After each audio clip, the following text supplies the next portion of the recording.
মুফতিদেরকেও শহীদ করা হয়েছে। যারা শহীদ করছেন বাংলার জমিনে তাদের বিচার হতেই হবে।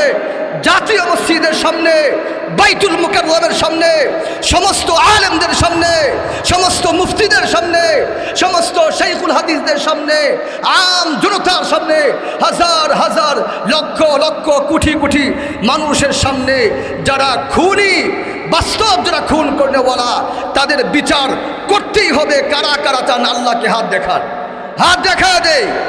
আর আম্মা জান গত বৎসর এই দিনে বড় সবাই আমরা পেয়েছি, এই মাহফিলে আর আমার আম্মা জানকে পাচ্ছি না। 3 মাস আগে দুনিয়া থেকে চির বিদায় নিয়েছে। আপনারা অনেকে জানাজায় আসছে। আজকে খতমে বুখারি হবে, খতমে কোরআন হবে। আপনাদের সকলের কাছে দোয়া চাই, আল্লাহ তাআলা যেন আমার আম্মা জানকে, যারা এই দুনিয়া থেকে চির বিদায় নিয়েছে, যারা পরিমাণ ঈমান নিয়ে যারা কবরে চলে গেছেন, আল্লাহ তাআলা তাদের কবরগুলাকে জান্নাতের বাগান বানান।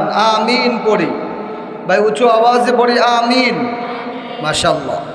আমি সূরা বাকারার 154 নম্বর আয়াত, দ্বিতীয় পারা, দ্বিতীয় পৃষ্ঠায় একটি আয়াতে কারিমা তিলাওয়াত করেছি। এই আয়াতে কারিমাই আল্লাহ রাব্বুল আলামিন আপনাকে আমাকে নিষেধ করতেছে, যারা ইসলামের জন্যে, দ্বীনের জন্যে, কোরআনের জন্যে, দেশের জন্যে, ঈমানের জন্যে দুনিয়া থেকে চির বিদায় নেবেন, তাদেরকে তোমরা মৃত বলবা না। তারা মৃত না।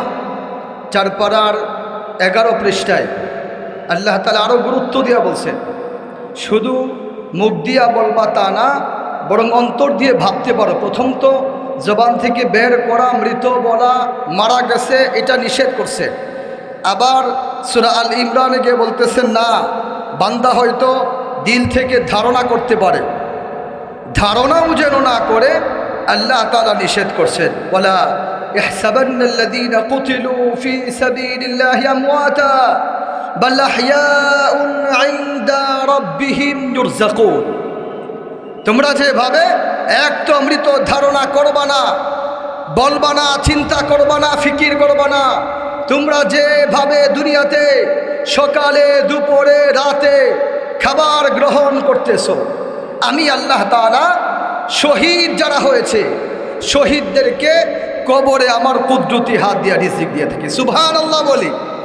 হাদিসে আসছে যে আমরা দ্বিতীয় ফুৎকার, ইসরাফিল যে ফুৎকার দিবেন, প্রথম ফুৎকারে সব ধ্বংস হয়ে যাবে।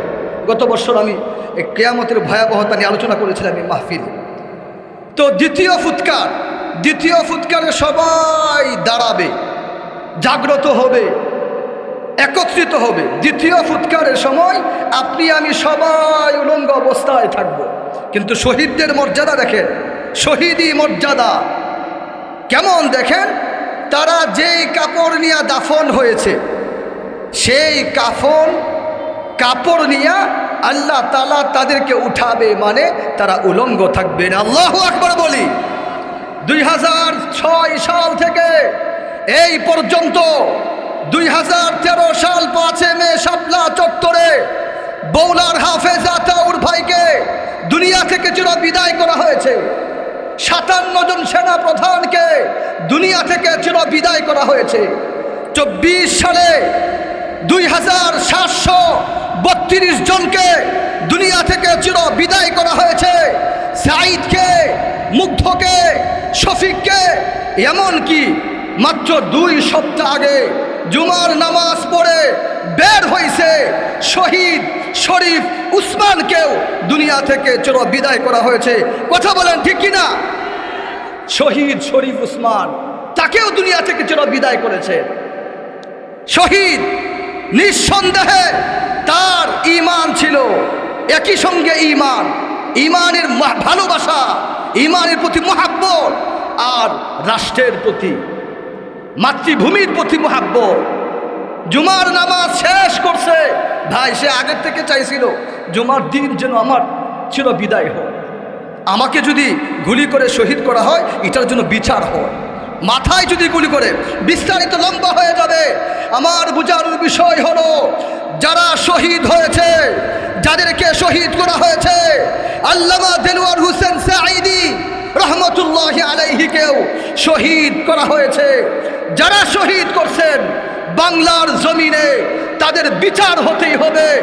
জাতীয় মসজিদের সামনে, বাইতুল মুকাররমের সামনে, সমস্ত আলেমদের সামনে, সমস্ত মুফতিদের সামনে, সমস্ত শাইখুল হাদিসদের সামনে, আম জনতার সামনে, হাজার হাজার লক্ষ লক্ষ কোটি কোটি মানুষের সামনে যারা খুনি, বাস্তব যারা খুন করনেওয়ালা, তাদের বিচার করতেই হবে। কারা কারা চান আল্লাহকে হাত দেখান?